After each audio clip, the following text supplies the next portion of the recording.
Bitten in the valley of thirst, the body kills. I got an ocean pearl.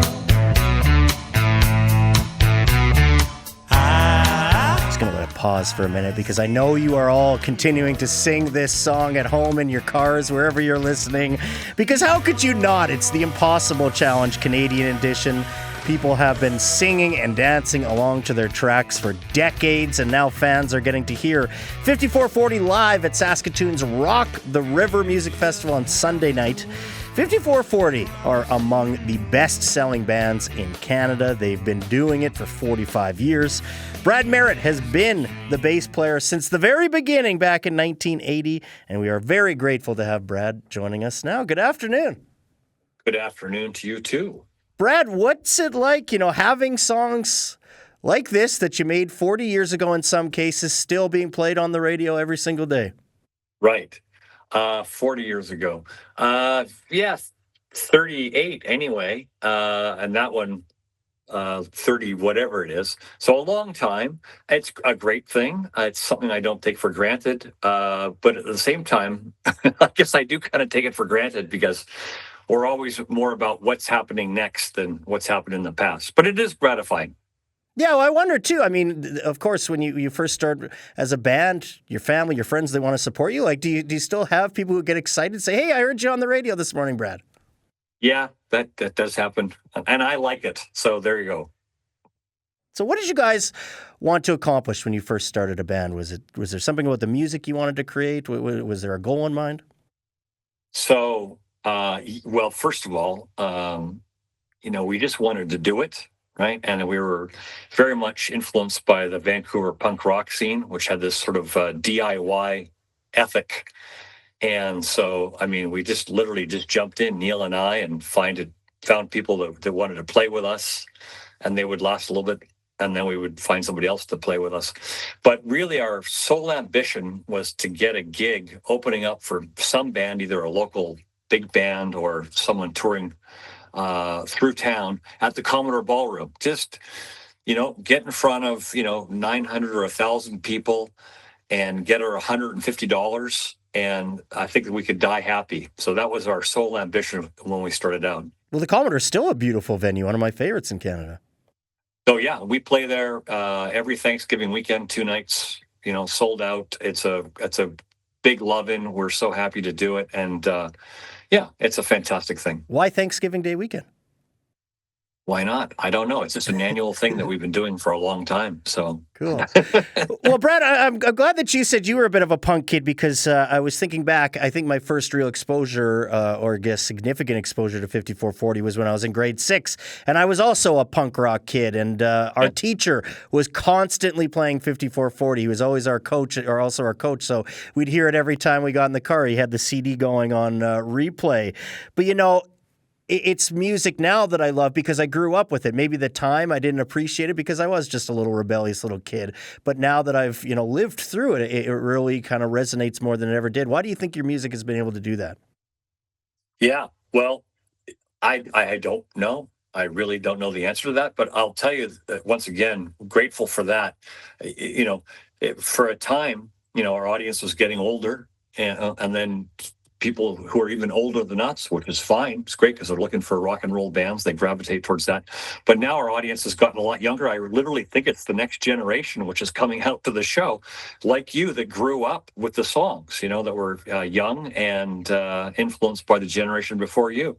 And it's really a phenomenal thing. So I certainly don't take that for granted. I heard you say your first real show was December 30th, 1980 at the Smiling Buddha Cabaret. But did you also play a gig 22 days before that, the same night as John Lennon was killed? Yeah, so just to clarify, it was December 31st, 1980. It was okay. New Year's Eve.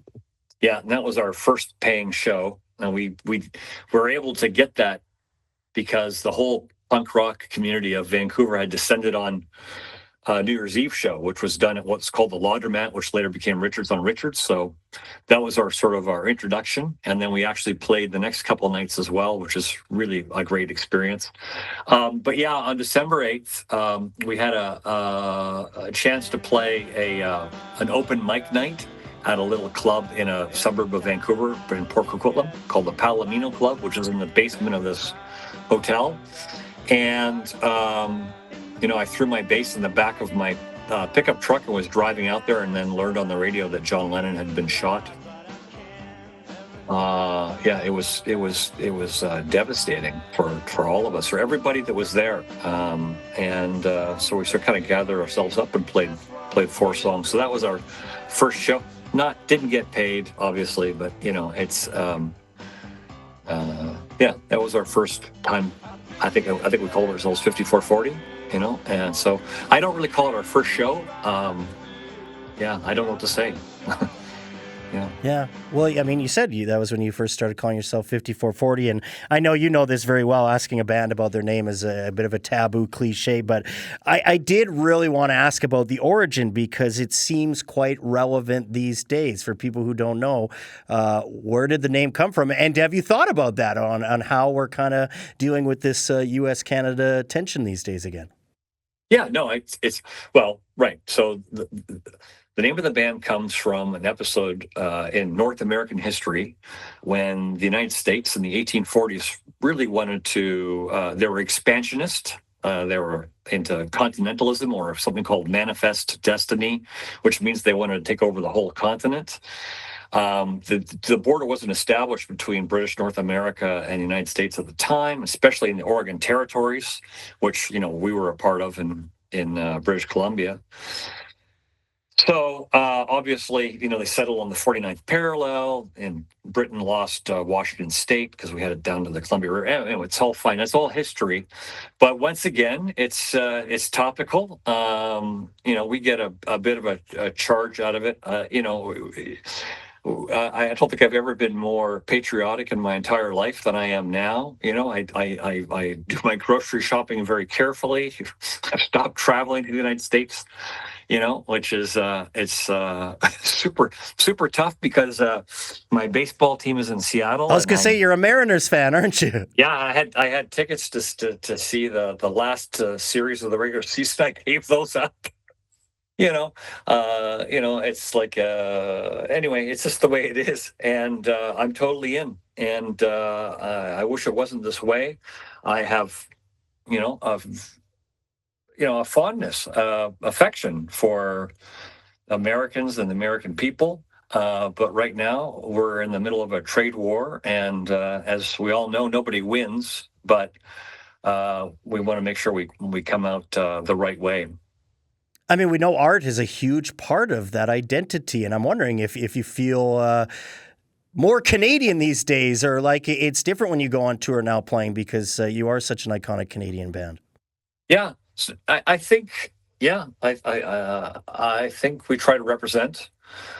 We do have one show coming up in Buffalo, New York in late November. We know that, half the people that come to see us will be coming across the border from Canada. I was going to say Buffalo is pretty much Canadian, yeah. Yeah. Well, we used to do these cross Canada tours back in the day on every record. Get in the tour bus and go across the country. Always played Buffalo, New York, and I remember saying on stage that we've made Buffalo an honorary Canadian city, and everyone went, "Yeah!" They would love to be part of Canada. So, but it could be interesting going across the border, though. That's the thing that we're, not we're overly concerned about, but yeah, it's just something you don't take for granted like we used to. What about crossing some provincial borders? How you feeling about playing Rock the River in Saskatoon? Yeah, looking forward to it. We've done it. I think this will be our 3rd time. It's a first-class show. I mean, it's just absolutely great. And if we get some decent weather like we have the last 2 times, it's just a magical night. So really looking forward to that. Seems like it's going to be okay. Don't blame me, though, if it's not. Brad, I wonder, though, too, I've always thought about this with the jazz festival with Rock the River. Like, is it significant to have, a beautiful landscape, or, like a city like Saskatoon? Like, does that inspire a band to come out to play? Yeah, Saskatoon is the Paris of the prairies. I'm sure you've heard that before. Of course. No, It's absolutely beautiful, and like that's a wonderful setting, and I think that there's probably the festival probably draws from outside of Saskatoon too. People come in for that because it's just a great lineup, and it makes it's something that we really enjoyed the first two times, and we are really looking forward to it again on Saturday. Oh, Sunday. Sorry, Sunday. Yep. Do you have any memories of playing in Saskatchewan? You've obviously done it countless times over your career. Any cars breaking down or? Oh, well, a couple come to mind. I mean, one, we were going east to west, and we were in a tour bus, and we were just short of Regina going on the Trans Canada. And it was September. I mean, it was like the middle of September, and snow was coming down. It was well below zero. I think the bus we're on might have been an American bus. I'm not sure, but anyway, the brake lines all froze up. We had to stop and unthaw the brake lines before we could go anymore. I mean, it's just that strange weather that you can get, that prairie weather that you just can't take it for granted. I think August is the only month where it doesn't snow in the province. But the other one is another one, a Regina one. It's we were playing a show at the University of Regina. And I remember they had blackboards set up, kind of in where the urinals were, where you could actually, kind of write on it. Mm-hmm. And so we're there, and I don't know what the ticket price was, but I guess they were kind of expensive for the student body there at the time. They went $54.40. Is that the name of the band or the price of the ticket? Brad, I'm glad you brought up the University of Regina because I wondered, how important college radio was to you guys and just how you feel about that as a musician nowadays. Oh, I got another story too. Bring it on. Played the University of Saskatoon at Louis Pub. Did that several times back in the day.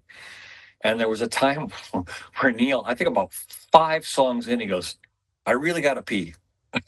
I'm like, okay.